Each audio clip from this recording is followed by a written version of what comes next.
Hello and welcome to this Oris panel discussion on sustainability and change for the better.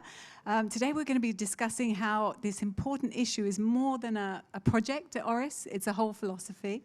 I'm joined by two wonderful guests, Rolf Studer, co-CEO of Oris, and also, oh, hello. Hi, Sophie. Hi, everyone. Hello.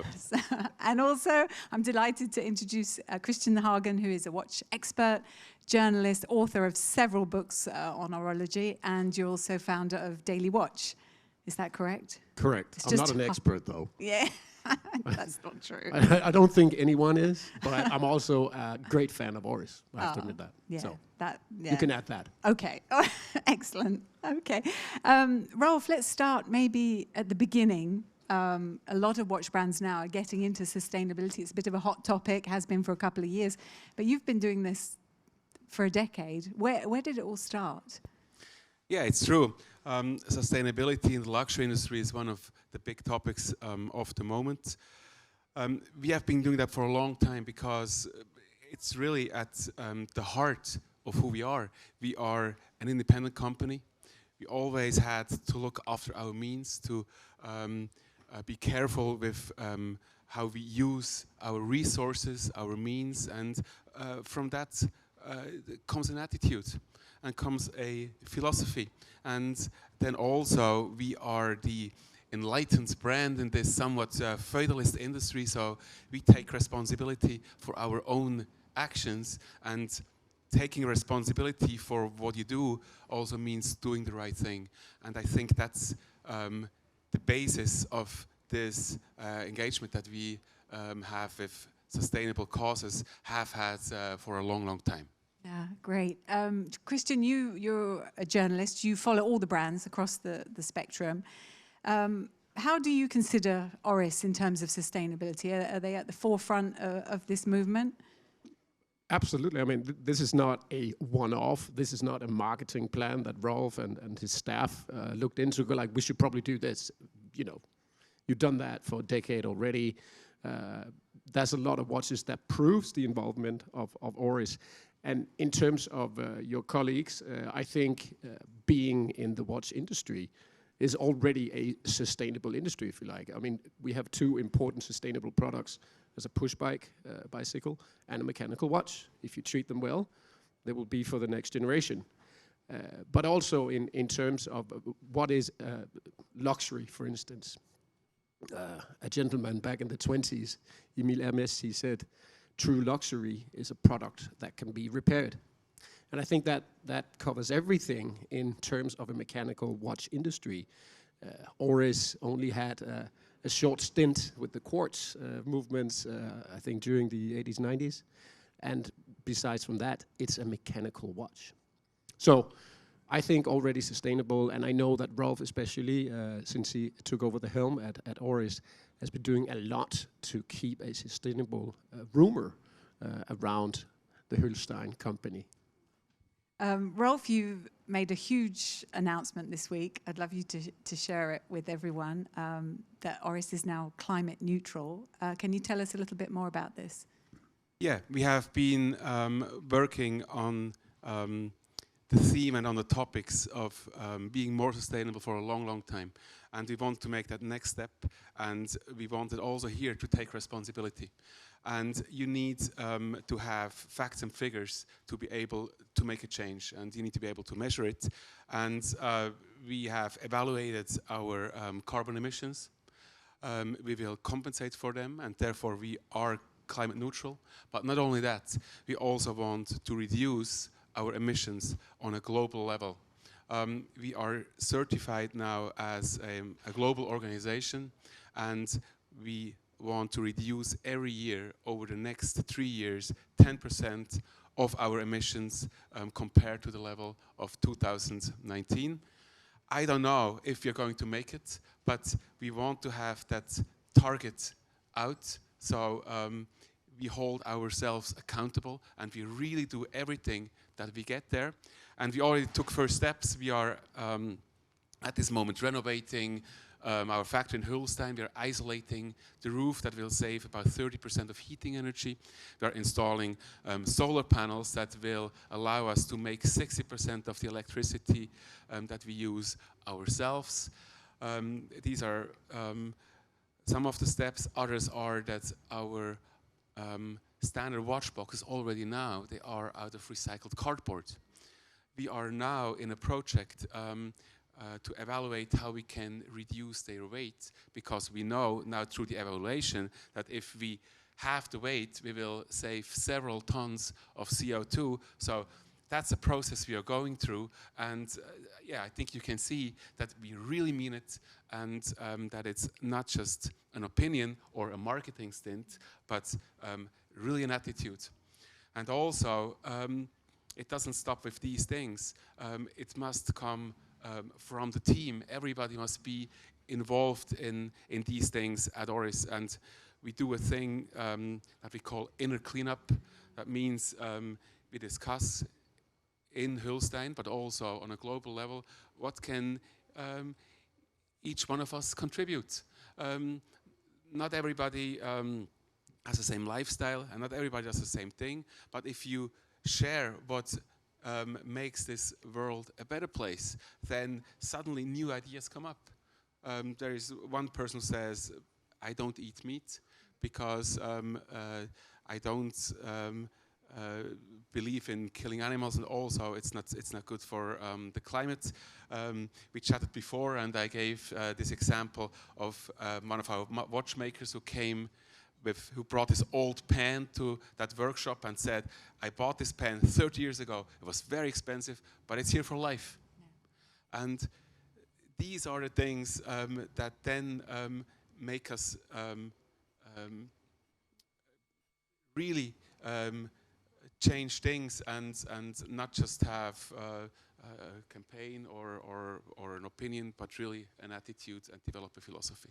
Yeah. To get this label, it's a huge amount of work. You have to analyze every part of your business. What was the biggest surprise? Were there some areas where you were losing or making a lot of emissions that you weren't aware of? Well, yeah, I was surprised that actually flights in 2019 were the biggest contributor to our carbon emissions, and this shows very well then the dilemma you have, right? So we discussed, okay, now we need to have our flights. Yes, but we also need to see our customers, right? So what do we do? It may be difficult to really reduce flights by 50%. Now, the COVID situation has shown us new means to interact with customers, so we will be able to reduce the flights, but we still need to see customers. And yeah, we now need to find ways how to adjust things so we really reduce, and by looking at it every year and analyzing data every year, you really know and see where you make progress. Oh, it's interesting. Kristian, you're from Denmark, one of the most ecologically friendly countries on the planet. What changes have you seen in the last 5-10 years? Well, actually, I haven't seen a lot of changes, because I have a feeling that my home country, Denmark, first of all, we are surrounded by water. So we have known to keep the sea since we were kids. That was the whole thing, and don't trash. And I remember when I was a kid, my dad had this Dymo, and he would print out these little labels on everything, right? And we would save on everything. So in the shower, it was like 1 shower, 30 seconds. And I was a kid of energy crisis as well. So we learned very young, keep your daylight, keep the light off if you're not in the room. Don't let the heat out of your room either. Take cold showers as well as short showers. So I think I've been brought up with a somewhat sustainable thinking. Denmark, I think, with the former government already, like 10 years ago, they actually made a very green plan. And I think we are not going to be as fast as Rolf and Oris to be carbon neutral. There's still some footprints, being made from Denmark. But we have a lot of windmills, solar panels. My parents' summer house had solar panels everywhere to keep the water warm and save the light bills. You get a deduction in tax if you actually do something with your home or in your house to make it more environmentally capable, I think. So I think especially my kids, my daughter is 20 and my son is 12, they are brought up with a sustainable thinking. They wear these little badges with the global goals. I had no idea what that was all about, so they teach me as well. And I think if you are a watch manufacturer today, you can't ignore that. If you want to keep the mechanical watch to be a sexy thing, if you like, because we don't need it at all. It's an obsolete product. But still, we love it. But if the manufacturers don't do anything about it, for instance, change the attitudes towards the straps, or you know, you use a lot of water for the CNC machines, for instance. You can reuse a lot of that. I know some of your colleagues, they have also solar panels upstairs on the roof, and the ones coming on bikes, they get some kind of reward. And if you come by car, please don't drive alone. I think we have that in Denmark as well. We have that a lot of a sharing economy, if you like. A great example is my daughter again. Sorry about talking about my kids all the time. She has not bought a single piece of new cloth for the last 3 or 4 years. Everything she buys is secondhand, except her underwear. But I think that is a great attitude. I didn't teach her that at all. I think she is a generation that knows that if you buy quality, you can reuse it and sell it again. So don't buy cheap clothes, for instance, or cheap shoes or anything like that. And we just discussed how men buy clothes. If we find something that fits as well, we get 10 of those, and then we're good for life. We're set. So always buy good stuff. The thing is, if you buy cheap, you cry several times. If you buy luxury, you only cry once. That's when you pay for it. Because if you divide your Oris watch into 50 years of wearing, that's a pretty damn good price. Well, it's even more than 50 years. Sorry about that. 200. I really liked what you said before, Kristian.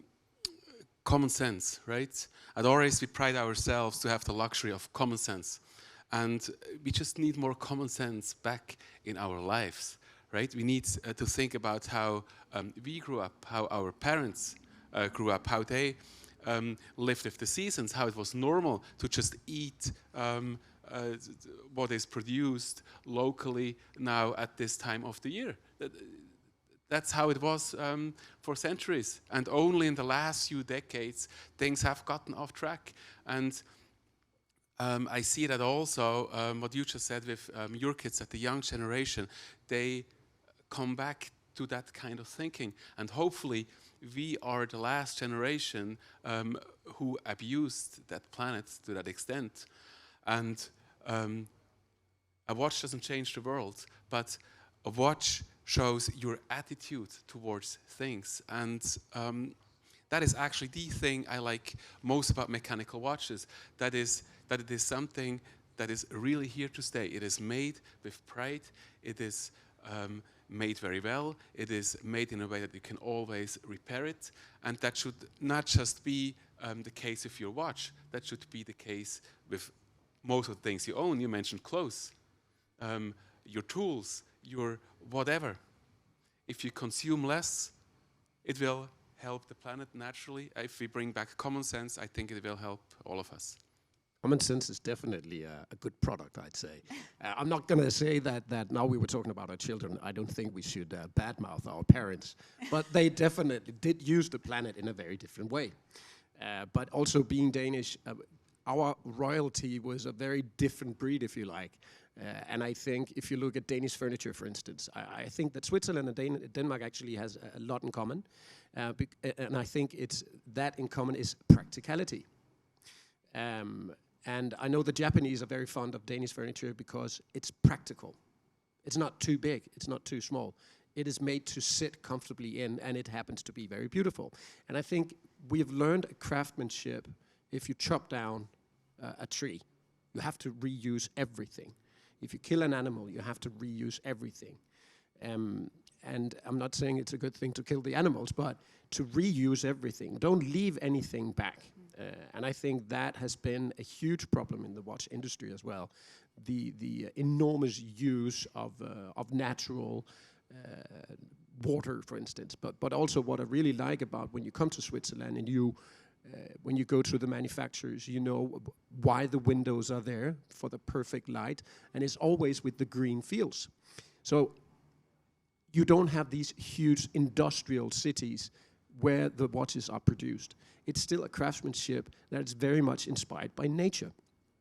And I think also Oris has been a great supporter of many projects, also including waters and biggest lakes in the world, and because they are polluted and they have an important issue like 100 years from now. So it's not a very eco-centered marketing trick that Oris and Rolf is doing right now. It's actually from centuries from now that it'll be a lot better than it is right now. So it is, of course, also a way to communicate your product. Of course it is. But I think, again, sorry to repeat myself, that if you don't do it, you're making yourself obsolete.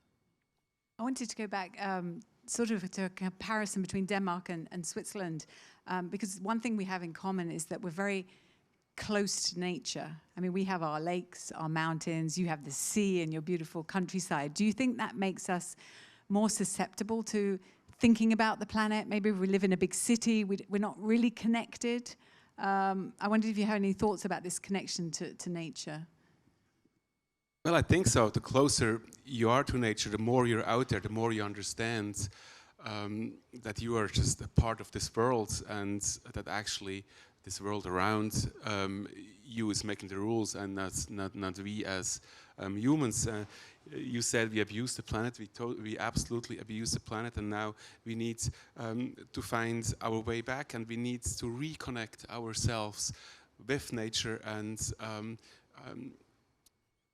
with how things can be done in a way that we don't abuse, but just share. And that will bring us back on the right path. And I believe in the industry, we are in the luxury industry. For decades, it was party until as if there was no tomorrow, right? Which is not a very resourceful way of living. This exclusive luxury, excluding other people, making people envious. Yeah, it's at the end, it's a very negative emotion if you think about it.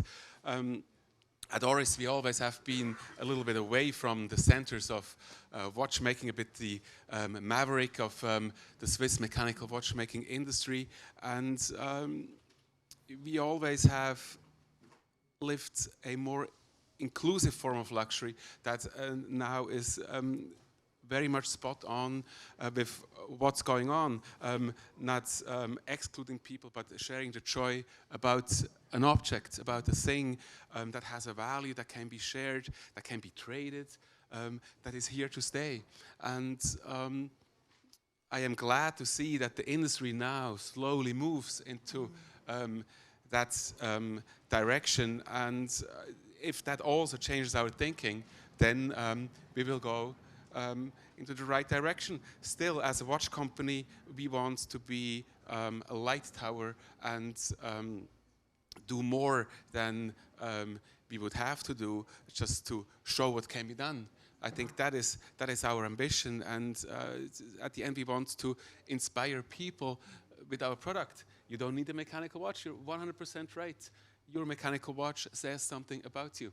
And if you wear an Oris and your message is, I care about things and I am a part of this world, and I don't just do things because I can, but I take responsibility for my actions, yeah, then we have fulfilled our purpose. Yeah, definitely. One thing I wanted to ask you about as well is, often we talk about the product, about the manufacturing, how we can save emissions, but there's also this part as a private enterprise that you have such an audience.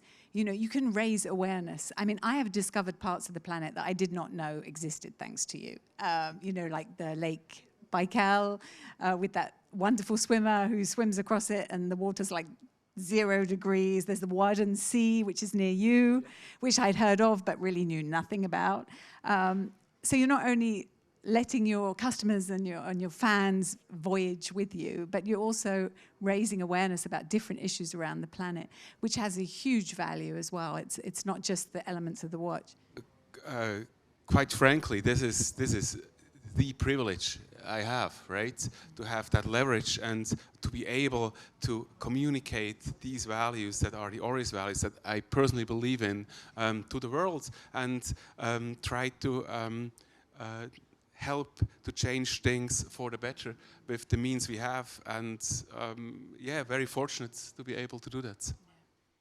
We have one last big announcement after the climate neutral, is that you have a new watch that Kristian and I are both sporting here. It's the Aqua Upcycle, which is beautiful. I've been wearing it for 2 days. People keep stopping me and asking me about it. Can you tell us a little bit about this? Yeah, we are very excited about this product. Aqua Upcycle has a dial made of recycled PET plastic. Every watch looks different. Every watch has an individual look, and you have trash in this watch, in this piece of luxury that does something that normally is very expensive in the luxury world, which is individuality. So you have this energy from coming from the mix of a high-quality Swiss mechanical watch and that recycled trash in the watch, in this piece of jewelry that certainly makes a statement, is a hopefully conversation starter. Definitely. And shows what you believe in and what your attitude is. And yeah, if the watch does that and I have the feeling it does it, then I'm very happy. Okay, what are your initial thoughts? Well, every time I look at Rolf talking about his products, he does exactly what he likes to say. He likes to make people smile. Yeah. Isn't that true? Every time that's our mission. Yeah. And I mean, outside your fifth floor hotel suite right now, there's a big teddy bear. And everybody looks at the teddy bear and you just smile. And I think you even introduced watches, also the Holstein edition in full bronze with a bronze bracelet. You put the teddy bear on the back just because you like to make people smile. And I think with this watch, you don't just make us smile, it's also a head turner. Actually, because every single one is unique. I just saw a collection of, I think, 8 of them during the presentation, and they were all completely different. I admired Sophie's wrist. They go like, I really like that dial. You know, that looks really good, and it looks really good on you. And I also like what in pre-owned watch world would be called a bezel insert with a ghost-like finish. Everything makes sense on this one. And again, this is a great ambassador. This watch is another great ambassador of what it is that you do. And I think if you were a politician, I wouldn't listen to you. Mm-hmm. Come on. No, I wouldn't. Totally not. Unless, of course, we were skiing in Zermatt, right? No, I think the watch industry actually takes a very important role in communicating sustainability, and we will listen. And we will turn our heads when we see a watch like the Upscale. And I think that is another very important corner of communication. And the watch industry just happened to be more able to do this. And I know, actually, I didn't come up with that. If you were a politician, I wouldn't listen to you. It's actually one of your colleagues in the industry. And he takes his clients out biking and river rafting, etc., etc. And he's an avid sailor. You know, he's an explorer. He's been fighting a polar bear, etc., etc. And he says, if I was a politician, nobody would listen to me. But with this company, I managed to get my message out. And I think that makes, again, the watch industry very responsible to communicate sustainability.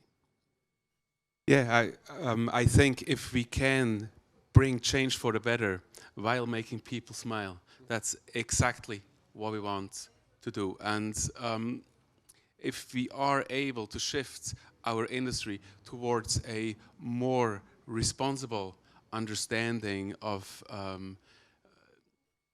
luxury, of having a good time, of living a good life, which our industry is about, let's be honest, then I think we make the right thing and we really bring change.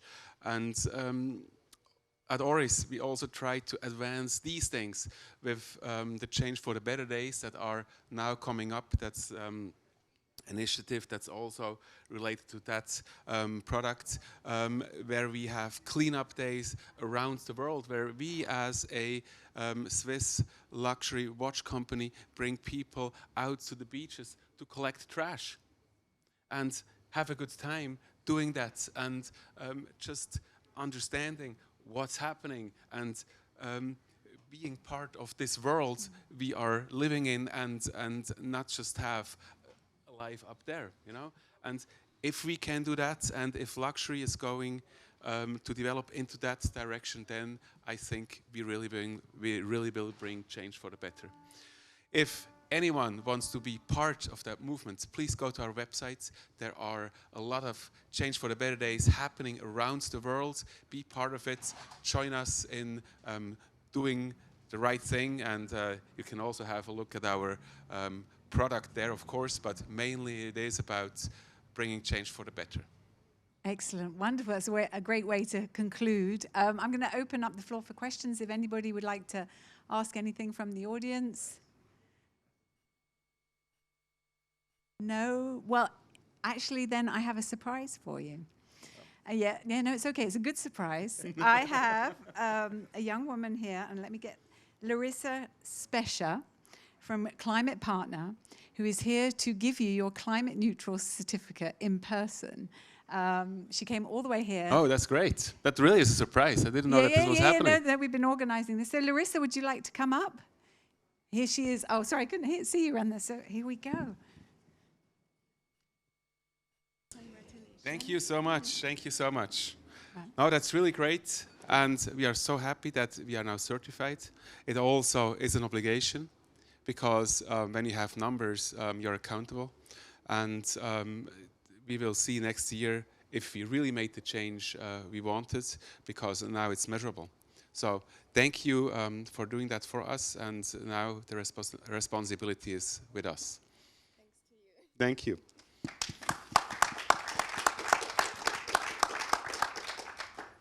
Thank you, Larissa. Thank you very much. That brings us to the end of our discussion. We could go on much, much longer. So thank you for joining us, and have a wonderful day. Thank you. Thank you.